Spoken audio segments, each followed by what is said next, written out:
Hi everyone, this is William with the 1906 Diary Series, and today we truly are up to the penultimate section of the long diary entry of 11th September. I just said 1906 Diary Series, didn't I?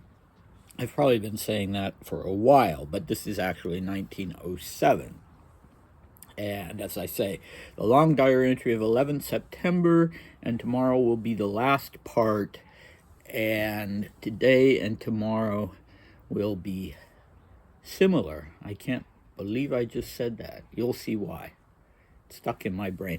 So, because we have our poet back, and I can no longer say our little poet, but I guess I'll have to start saying our young poet. So Dmitri is 16 and he's continuing to develop literarily. And his little brother, who's 10, his little half brother, Volodya, is himself about to blossom into a young poet, but I don't believe he's reached that stage yet. So I don't believe there was a competitive motivation on Dimitri's part to try to express that in himself as well. And you know, he wouldn't be reading. I don't get from these diary entries that he was reading them to anyone. And also, he's not specifically writing poetry. He's writing poetically. So let's dive into that.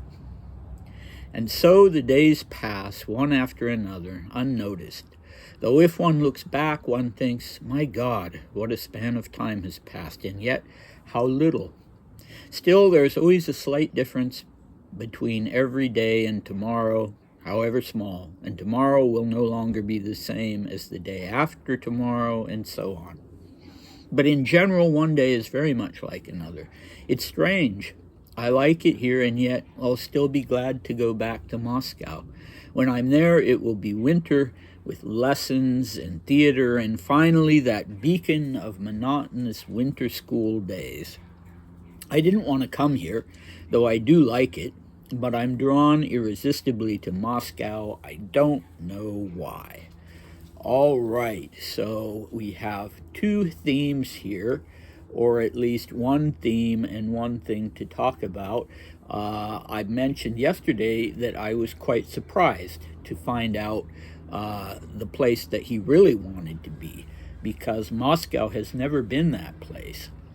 He's always preferred to be at Tsarskaya Selo and in the proximity of the emperor and empress. And not with Ella in Moscow, God forbid. That was the last place in the world he wanted to be. But now that's where he wants to be. And he's thinking even very nostalgically, or can you say nostalgically when you're looking forward to something? Even though he's describing it as how it will be that beacon of monotonous winter school days, he still is looking forward to it with this very wistful tone. Maybe it's something to do with the fact that Maria will be getting married and that he himself will be finishing his secondary education and will be going on to the Nicholas Cavalry School and then beginning his career, his military career with the Horse Guards. So, and he'll be moving to St. Petersburg permanently, leaving Ella and going there and living and going to the cavalry school. So, you know, that's a lot to think about. He's 16. He's really now on the cusp of adulthood. And it will be interesting to see when he gets back to Moscow what he ends up doing, and if he's happy or if he's right away going back to saying, oh, I wish I were somewhere else. So we heard him a little bit anticipating that return to Moscow in an earlier part of this diary entry when he talks about how great it will be when he's back in Moscow to have his valet Victor helping him off with his new military greatcoat instead of his old winter coat.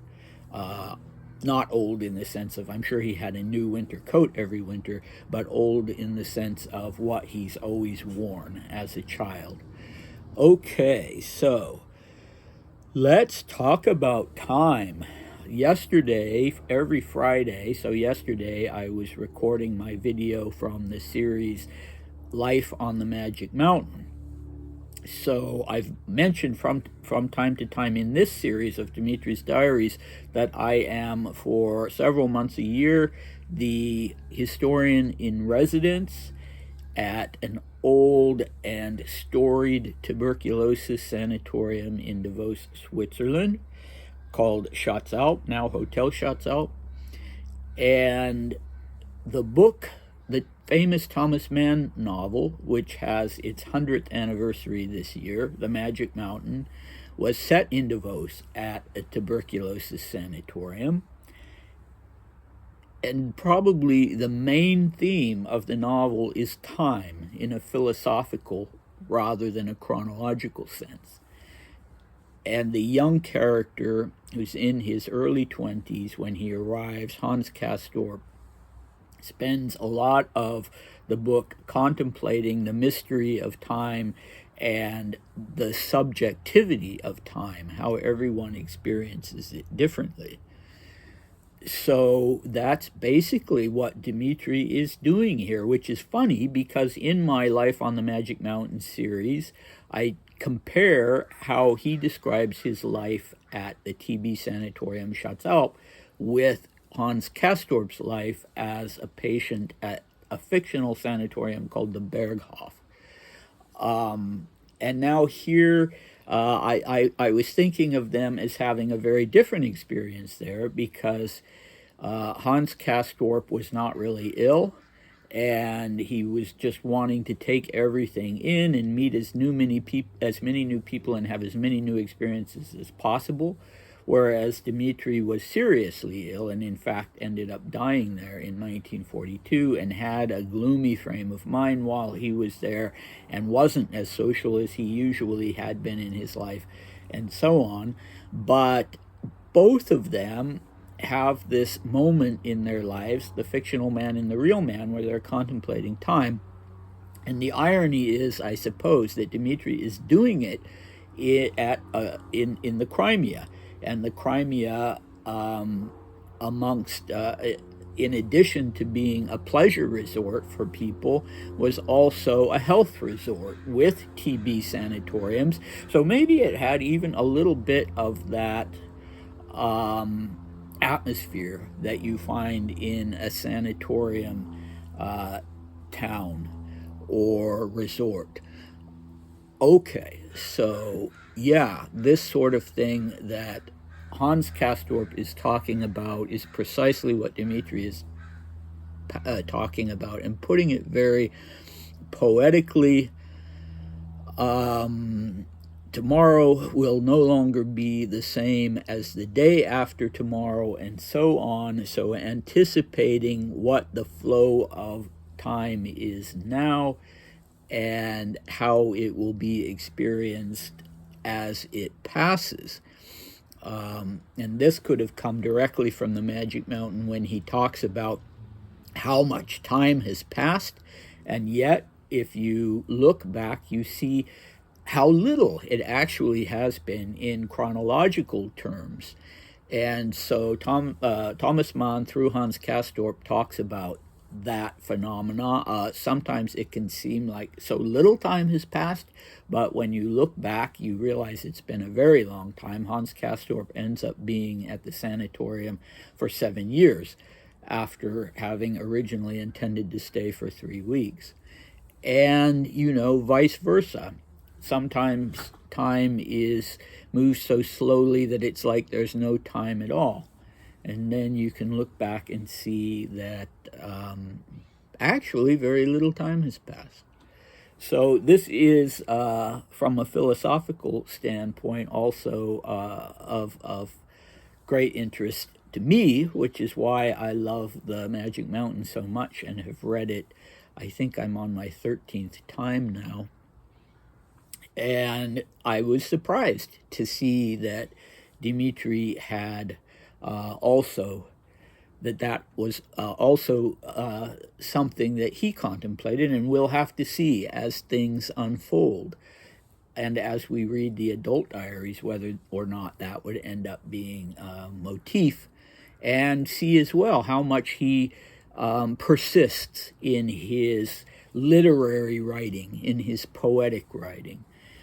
And yeah, certainly it's very understandable why he's in this frame of mind, as we already talked about, with this transition from child to adult.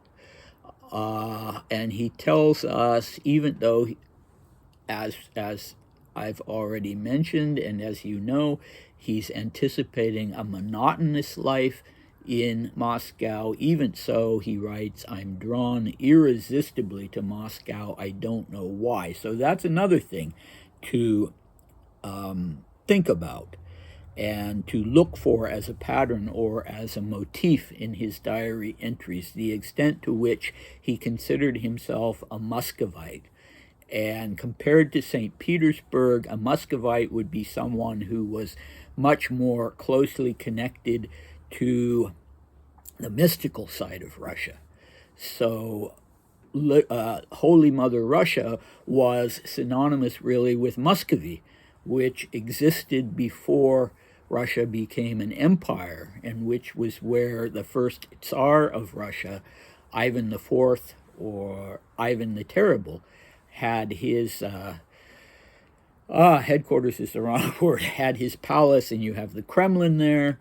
And, I haven't spent much time in Moscow, but relative to St. Petersburg, which had been just founded and built out of swampland as a Western-style city, Moscow was old Russia.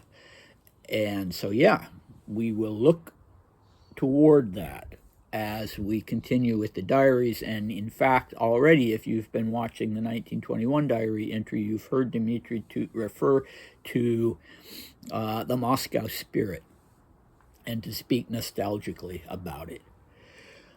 Okay, so tomorrow we have quite a continuation of this poetic and contemplative and introspective frame of mind to finish up the diary entry, although this time the poetic theme will be the beauty of the Crimea.